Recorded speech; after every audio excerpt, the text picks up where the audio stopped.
Materi hari ini masih tentang pemanasan global, yaitu efek rumah kaca. Yang pertama, pengertian dari efek rumah kaca. Efek rumah kaca merupakan istilah yang digunakan untuk menggambarkan bumi memiliki efek seperti rumah kaca, di mana panas matahari terperangkap oleh atmosfer bumi. Gas-gas di atmosfer seperti karbon dioksida dapat menahan panas matahari sehingga panas matahari terperangkap di dalam atmosfer bumi. Normalnya pada siang hari, matahari menyinari bumi sehingga permukaan bumi menjadi hangat, dan pada malam hari permukaan bumi mendingin. Akan tetapi akibat adanya efek rumah kaca, sebagian panas yang harusnya dipantulkan permukaan bumi diperangkap oleh gas-gas rumah kaca di atmosfer. Inilah mengapa bumi menjadi makin hangat dari tahun ke tahun. Gas-gas yang berkontribusi pada efek rumah kaca antara lain ada uap air atau H2O, karbon dioksida, metana, ozon, nitrous oksida, CFC, dan HFC. Sebenarnya gas-gas tersebut di atas diperlukan agar bumi tidak terlalu dingin. Akan tetapi sejak revolusi industri, gas-gas seperti karbon dioksida, metana, dan gas berbahaya lainnya menjadi makin bertambah di atmosfer, sehingga konsentrasinya makin meningkat akibat ulah dari manusia. Yang kedua adalah proses terjadinya efek rumah kaca. Atmosfer bumi terdiri dari 4 lapisan, yaitu troposfer, stratosfer, mesosfer, dan termosfer. Saat matahari memancarkan radiasinya, itu keadaannya sebagai berikut. 35% dari radiasi tersebut tidak sampai di permukaan bumi. Untuk radiasi gelombang pendek seperti alfa, beta, dan gamma akan habis terserap di 3 lapisan teratas, yaitu termosfer, mesosfer, dan stratosfer. Dan sisanya dipantulkan kembali ke luar angkasa.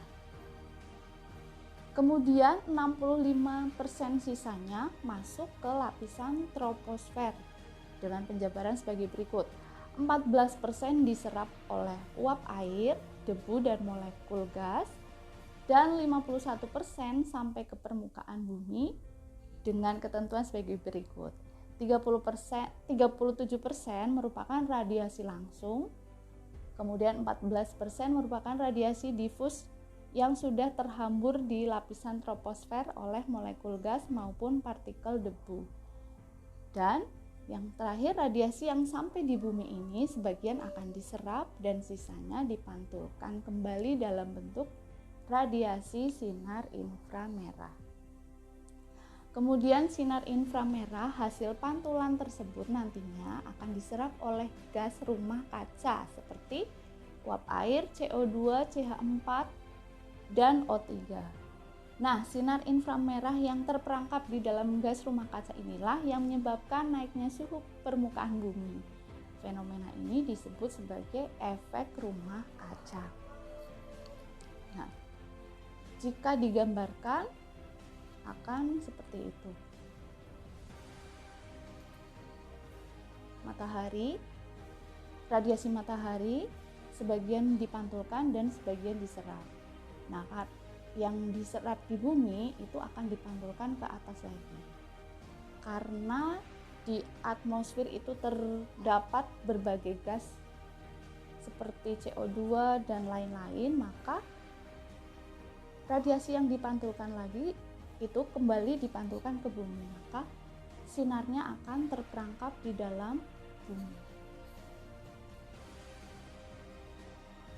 Permasalahan yang muncul saat ini adalah kadar gas rumah kaca di atmosfer semakin banyak karena aktivitas manusia. Hal ini memicu semakin banyaknya sinar inframerah yang terperangkap di dalamnya. Akibatnya muncul dampak merugikan yang bisa mengancam kehidupan makhluk di bumi. Yang ketiga adalah penyebab terjadinya efek rumah kaca. Yang pertama, penggunaan bahan bakar batu bara secara berlebihan untuk bidang industri dan pembangkit tenaga listrik. Kemudian penggunaan bahan bakar kendaraan bermotor, penggunaan CFC pada kulkas maupun AC, pembakaran hutan secara besar-besaran, kemudian industri pertanian, industri peternakan, dan penebangan liar. Yang keempat adalah dampak efek rumah kaca. Yang pertama, naiknya suhu permukaan bumi. Kemudian mencairnya es di kutub, rusaknya ekosistem, naiknya ketinggian permukaan air laut, dan tingkat keasaman laut akan meningkat. Yang kelima, cara menanggulangi meningkatnya efek rumah kaca. Yang pertama, hemat energi listrik, menggunakan bahan bakar ramah lingkungan, mengolah limbah peternakan, beralih penggunaan pupuk dari non-organik menjadi pupuk organik, kemudian menggalakkan reboisasi dan membatasi penggunaan plastik.